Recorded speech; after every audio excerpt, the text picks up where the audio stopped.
Hello. In this video I'm going to be showing you how to make 8-bit sounds, and I'm using FL Studio, which is unusual, but I thought it'd be easy to make. I'm demonstrating on about a remake I did of Boss Wave by Xilent, and it sounds like this. Hang on, turn it to song mode.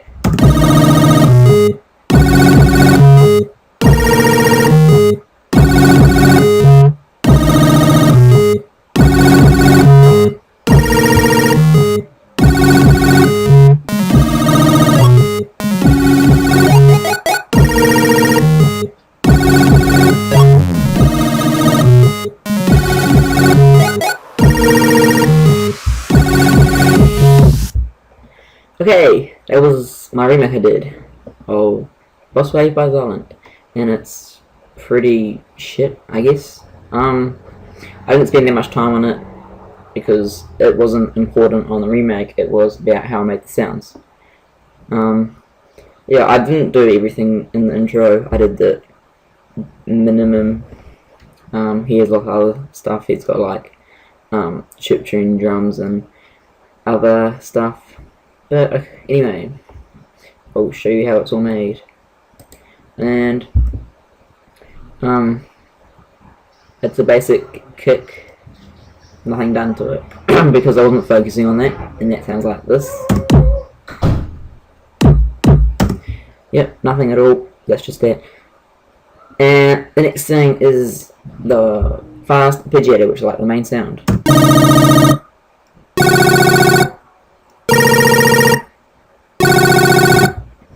And that's made in 3x oscillator. It's the main oscillator is a square and a little bit of sub on the bottom, and nothing done to it. And to get the arpeggiator, all I did was went into the function, I think, yeah, and turn on the arpeggiator and messed around with it, and I got range of 3 and the time at well, close to the left. Anyway, this time is how fast the arpeggiator goes, and I'll show you.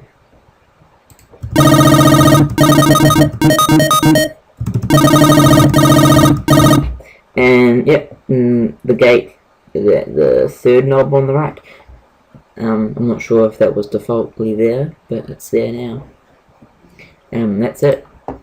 And the next sound is this one, which is in pattern 5/4, and it's another 3x oscillator with a square, saw, and a sine, and with the settings like that, nothing else. And I just copied the melody, which I tried to get closest to the original, but it's just there to fill out some of the track, and it sounds like this.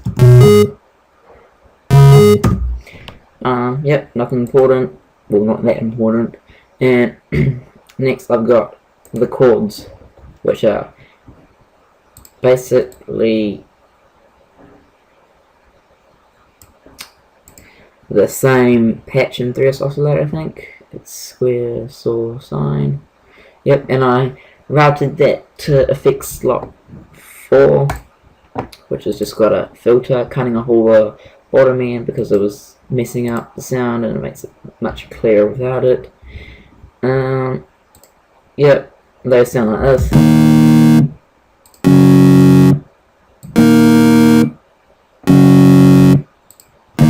Yep, that's that. And this stuff down here is in the second half of the intro, and this is that. And it's in massive. Went under the default patch, square saw, which is the default wavetable at wavetable position pointing at the W. I wanted a bit of resonance in the sound, so I chose the acid filter because it sounded better than just the normal low pass. So cut off all the way up, resonance about 9.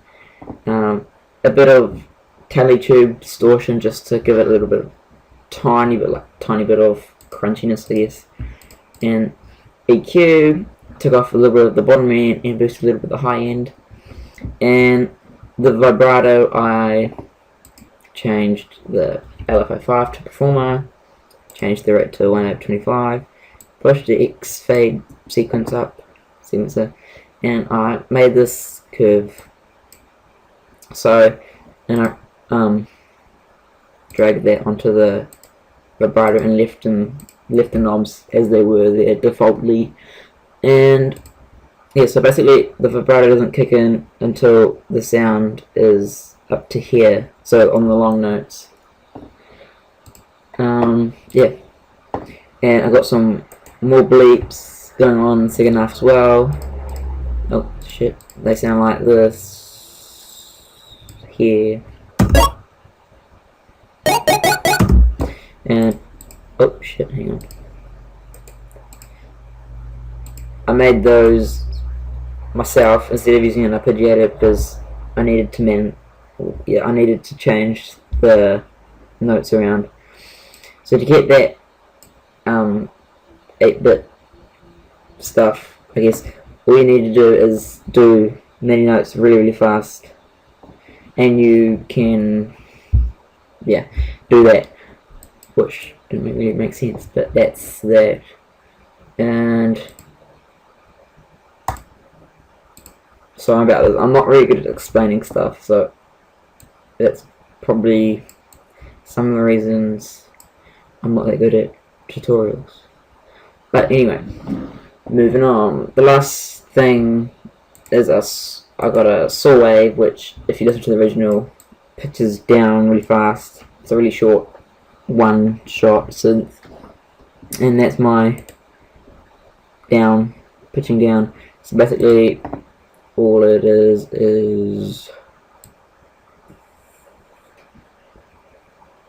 that. Yeah, hang on, I'll just solo it.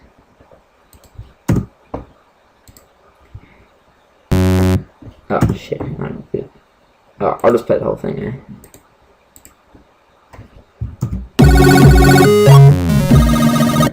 And after that, I've only got basic. Yeah, you can see what the uplift is. Effects for the end. So yeah, that's that.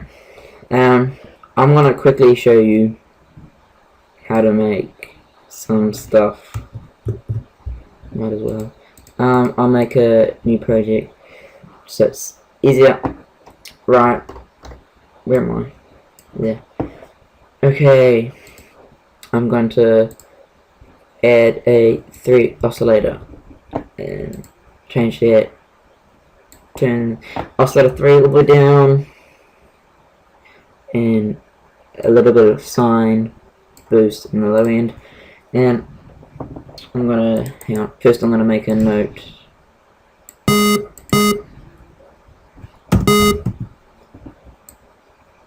There. So I'm gonna show you how to make that arpeggiator.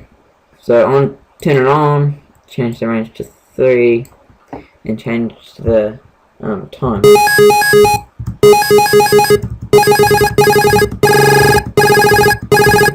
So that's that. I'll show you if I turn it off. I'll show you how to do it manually, which is what lots of people still do anyway. So there you go.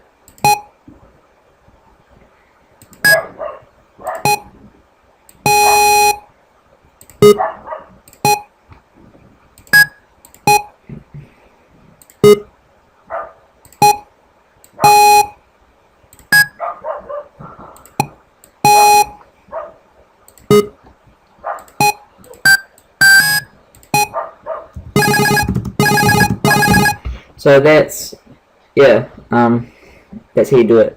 You can do it in 3 oscillate, and you can do it manually, and you get different, instead of going up in every octave like you do in the arpeggiator, because the range is 1 is staying in 1 octave, I think, and then going up is going on 2 it's going up 1 octave, and then 3 it's going up another octave. So you have a big range of high to low, and then instead of singing the same, using the same notes, you can go like from a G sharp to an A to, excuse me, into a B, instead of going G sharp, G sharp, G sharp. I'm not good at singing. So yeah, that's basically how you make the basic 8-bit stuff. It's basically just squares and saws, the basic wavetables. Yeah, that's the sound, and then like if you want to do an arpeggiator, you can do that to get the really good plucks. I'm probably just repeating myself now, but yeah, I'm probably gonna go now. So that's how you move that. That was a bit confusing. I'm not good at tutorials and explaining stuff. I'm all over the place, but that's that. So thank you for watching, and subscribe and like if you like my videos. See ya.